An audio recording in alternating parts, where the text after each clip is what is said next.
The portal is open and things are about to get fun. In the world full of podcasts, he's the undisputed heavyweight champion of hot takes, an Auburn sports homer, master of the boog, and message board legend. Get your buttons buttoned and your hats flattened because the Top Button Podcast is about to kick off, and you don't want to miss your courtside seat. Now, here's your host, Charlie Five. Yes, sir. We're back. It's another episode of the Top Button Podcast. I'm your host, Kyle Rush, a.k.a. Charlie Five, and we are ready to get after it. Happy Monday. Happy Portal Day to all those who celebrate. It's going to be fast. It's going to be furious. Auburn hasn't added anyone since the portal opened, so fire everyone. I'm kidding, obviously, but today's going to be a lot. I'm sure today and every day over the next week, month is going to be action-packed, and we're going to talk about it every single day. But before we jump into all the portal stuff, let's give a shout out to Mybookie.ag. Use coupon code NEXTROUND for a 300% deposit bonus in the casino. Whatever you give them, multiply it by 3. You're going to get that back in free play that you can play with in the casino, and then take your winnings from there and hit the sports book, bet any line you can imagine, any way you can imagine. Live betting, parlays, teasers, they got it all. Check them out, mybookie.ag. Last night we had an awesome live. Thank you guys for joining that one. Dap and Taylor brought a lot of great insight, and we discussed things, everything that was going on, and then jumped in the chat. But one thing I wanted to go a little bit further, a little bit more in depth into is about Hank. And Hank Brown obviously entering the portal yesterday, or announcing his intentions to enter the portal yesterday. A little bit of obviously a change of tune from a week prior, where he said he was not going to enter the portal, or he was not in the portal. I guess that was sort of a clever play of words, but I'm just going to be honest. I don't think Hank really wanted to leave Auburn. I think if you asked him if the situation made sense, I think Hank would still be he would remain at Auburn, and he would fight for the starting job, or at least fight for it next year, whatever. But it just didn't. The more that I think about it, and I was a little bit, I guess, not aggravated, but I don't know. You're told one thing and then another thing happens. I guess it just sort of is what it is. But and that's the nature of things. But I think the plan would have been a lot different had not this past season played out the way it did. I think that had Auburn had more success this year, it would have been a lot easier to roll into Hank, or have a quarterback battle with the guys on the roster moving into 2025. But unfortunately, you had all the dysfunction. You had the creative ways to figure out how to lose games. And you ended up with a losing record, which puts a massive, massive importance on success for this year. And, I hate to say it, but Freeze is basically coaching for his job this year. There is a ton riding on this 2025 season. And I don't know that you can take that kind of gamble at this point in time. You can't. Obviously you can't, because Hank's gone. You can't. I just don't think you can take a gamble like that on Hank, even though it could have possibly worked out. But if it doesn't, you look even that much more. There's even that many more red flags about decision making, especially at quarterback, after you just retained. You retained Peyton, who Peyton had a solid year, but there were times where you could still see a lot of the same old mistakes, same old decision making rear their head. So if you do that again and you have issues at quarterback, your decision making at that position overall just starts to, it's basically malignant at that point in time if something were to go wrong. So with those circumstances being said, there's just no way you could really go into 2025 without outgoing and doing everything you can do to either get a bona fide starter, a bona fide no doubter, to come in and be your starting guy for 2025, or you're going to go out and try to get probably multiple guys to come in and compete, and guys that have a lot of talent, guys that you're evaling really, really closely, that show the traits of possibly being able to pop, and you got multiple of them, and you have a competition, and best man win. Regardless, it was just not a great. The more I go back and think about it, it just is not a great. It's just not a great situation for Hank. That would have put him. So let's say that Auburn goes and gets a bona fide starter. There's no doubt he's going to come in. He's going to be the starter. That would put Hank of having 3 seasons here. 3 seasons here without being able to, get the starting job. And typically, if you look around the country, most guys start to kind of get their first playing time sometime in their sophomore year, the more elite guys, and sort of ride it out the rest of the time. So now we're going into year 3 for Hank. And then year 3, he's probably not going to win the job if you bring in a bona fide starter. And then you go into year 4 with only a chance to win the job against, if, everybody stays with a Walker White, against a Deuce Knight, and against whatever 2026 guy they bring in. In other words, your clock is ticking. So the more and more I think about it, the more I guess this decision makes sense. My thought process was, hey, if Auburn gets a 1-year, hang out and see if Auburn can get a 1-year guy. And if once that 1-year guy comes and goes, then you can compete for the job, or kind of see where you stand. You'll know if you feel good about winning the job in 2026. And if not, the same places that you'll be afforded to go now will still be there 1 year from now. But the more I think about it, again, you can go down to, everybody assumes it's going to be UAB because of Trent Dilfer. That would be a terrible decision, in my opinion, just because I think Trent Dilfer is probably, 1 year away from being fired at UAB. But you go down and maybe play 2 good years somewhere, maybe 1 year, maybe you pop in the first year, and then maybe you can transfer back up. You're just running out of time.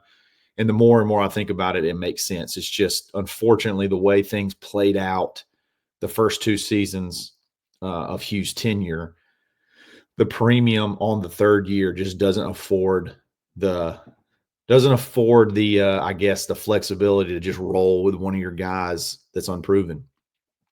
And that's unfortunate, because I think Hank has a lot of really good traits, and I think he could have been a decent quarterback. And I wish things would have gone better last year, for just sanity reasons and just being an Auburn fan, but also for Hank too, because I think that would have been much easier to make that transition to Hank if you have some success.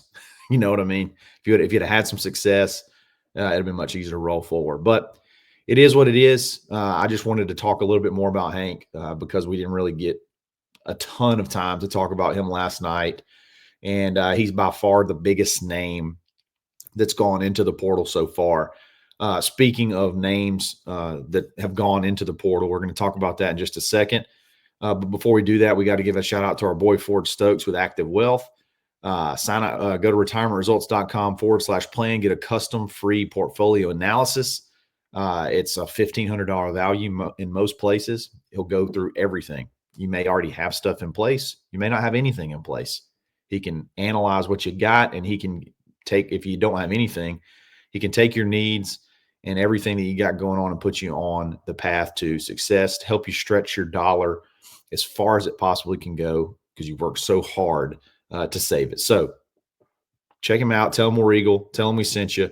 Make a friend at the same time. It's Ford Stokes with Active Wealth.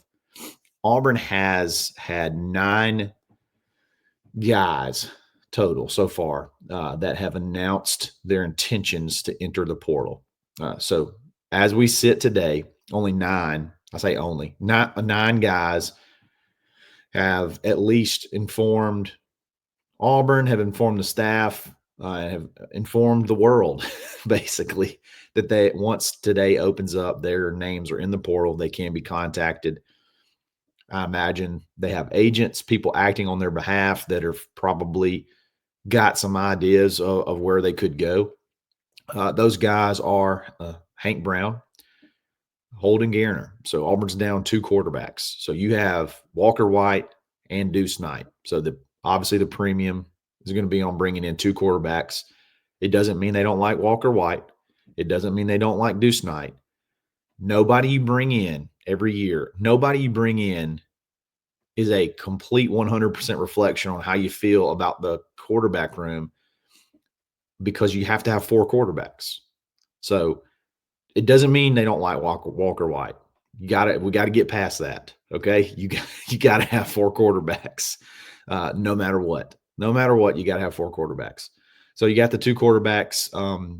You got Caleb Wooden, which I think it was not a surprise on depth chart, but a surprise just because his name wasn't really floating around. So, and Auburn tie with his brother, only 1 year left. Do you ride it out and try to help turn this thing around? But again, at times he was like 3rd on the depth chart. So with Auburn bringing in 2 really, really incredibly talented young safeties, and then the emergence of Caleb Harris and the other guys that you already have on the roster, makes total sense. E.J. Harris, an offensive lineman from Auburn High School, interior offensive lineman, hadn't got a lot of run yet.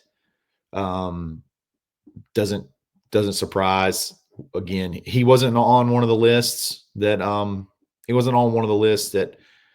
people were talking about as far as people going in, but it doesn't surprise.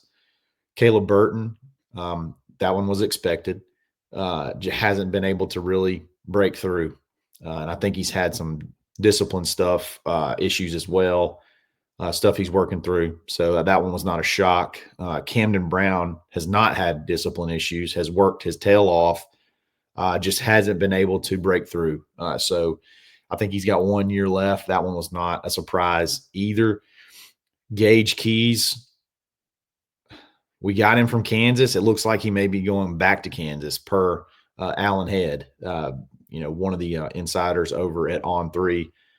And if Alan says it, it's probably going to happen. So Gage was, I think, if not the first, one of the first few commitments in the winter portal period. And I'm not sure that he played more than just a handful of snaps. So didn't work out at all, period. So you got that one. And then you got the 2 to me that were bigger surprises. I take that back. Bigger losses, not really surprises. TJ Lindsey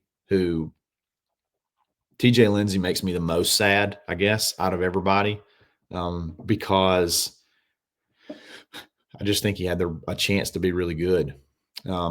He had put on a lot of good weight. He was going to be around 6'5", 290, and he's multifaceted. I think he could play outside and inside. And when you can have a guy like that can do that and eliminate the need to have substitutions, boy, oh boy, that's killer. That is something that's invaluable. And I think he had the ability to be that guy. Of the freshman class, that 2024 class, he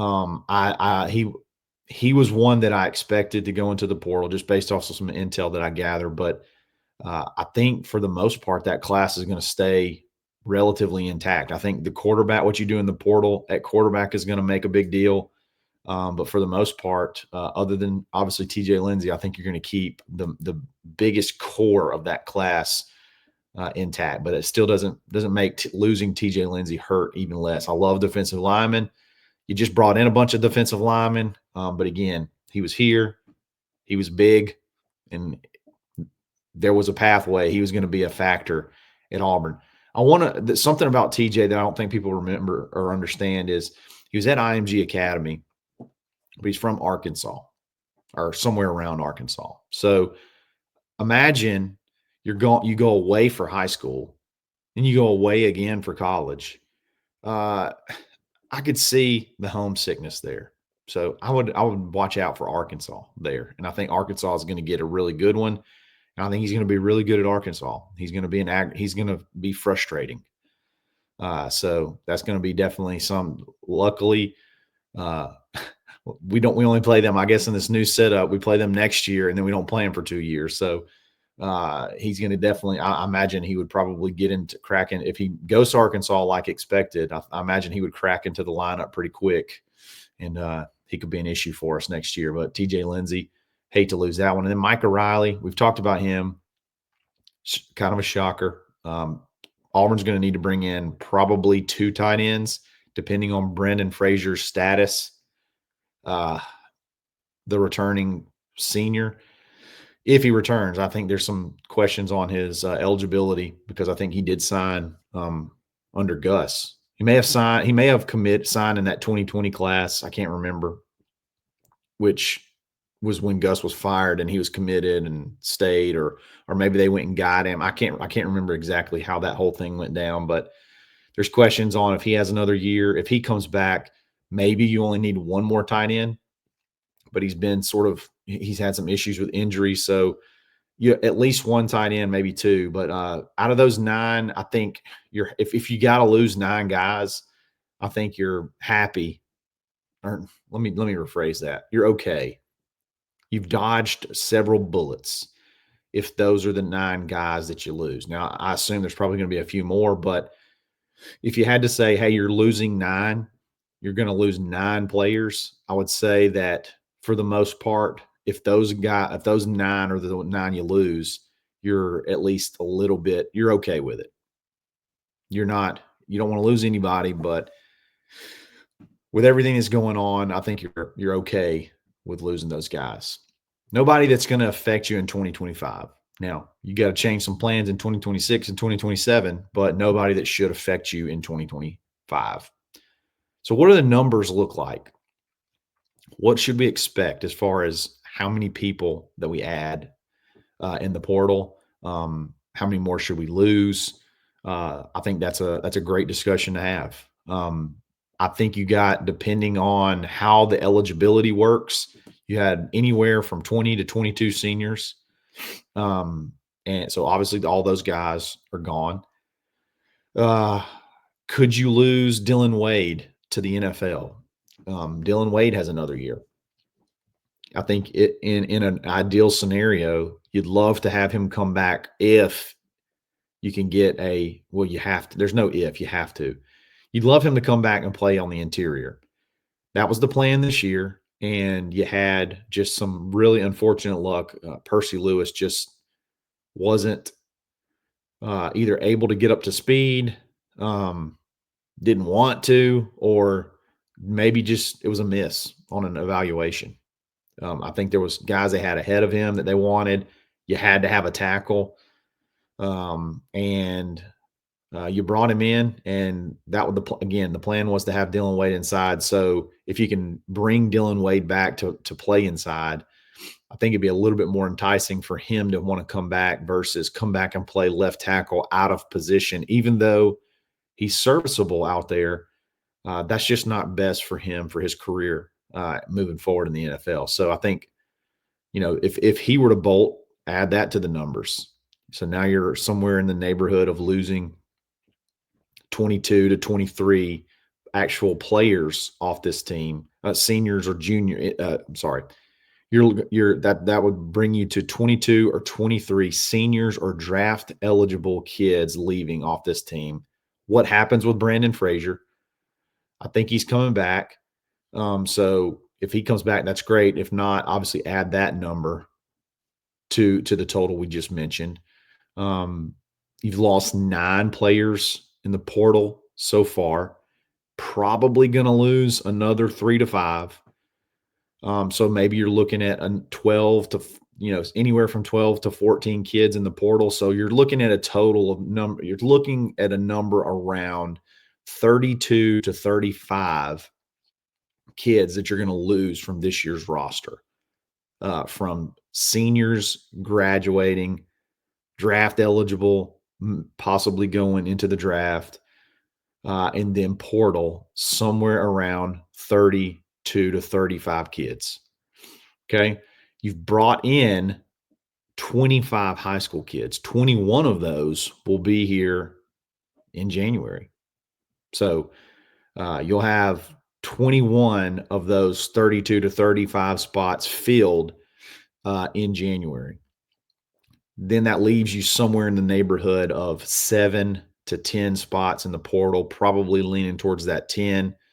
And they'll make the numbers work on those last couple to fill out the roster. And right off the bat, you're going to bring 2 quarterbacks and probably 2 offensive linemen are going to be a part of those numbers. So doesn't leave a ton of spots as far as get kids to bring in unless they really start encouraging guys off the roster to go into the portal, which basically all the guys left are the high school guys you brought in. There's not a ton of holdover left, and there's just not a ton of older guys left on the roster. It's basically it'll be a full roster of Hughes high school guys and then Hughes portal guys. It'll be basically all of that, mostly high school. So again, there's not a ton of folks that you want to just, I hate the term process, but that's what it is. Essentially saying, hey, we basically need your roster spot. We need your scholarship. So it might be best to look elsewhere. Those numbers they'll make those numbers work, but you're looking at right now somewhere in the neighborhood of 7, 8 to 10 spots, something like that, as far as portal goes over the next month or so. And I think it'll move fast. So what position pops first? That's going to be the most intriguing. We ought to do a contest. Whoever guesses it, we give away a prize. I don't know what that prize would be. It may just be a shout out on the show or a pat on the back, but we'll see what happens. But overall, the portal is open. The portal is popping. And I think this time Auburn is actually prepared. I think Auburn's actually prepared to do some damage and get this roster filled out pretty quickly. So I'm very obviously curious to see what happens I think you're going to be heavy offense in this portal. I don't think you need a ton on defense. So we'll see what happens, and we'll keep you posted every step of the way. I really appreciate you guys listening. If you like this video, like it. If you like this channel, subscribe to it. Follow me on Twitter, _Charlie_5. And we'll be back again every single day this week. And if there's some breaking news, you never know, you might catch a live. So hit that alert bell. Because especially if Auburn were to land a quarterback, that'd be something worthy of jumping in the chat and seeing what your guys' reaction would be. So again, I really appreciate your listens, and we'll catch you again tomorrow. It's another episode of the Top Button Podcast. Stay buttoned. Thanks for listening, and drive home safely.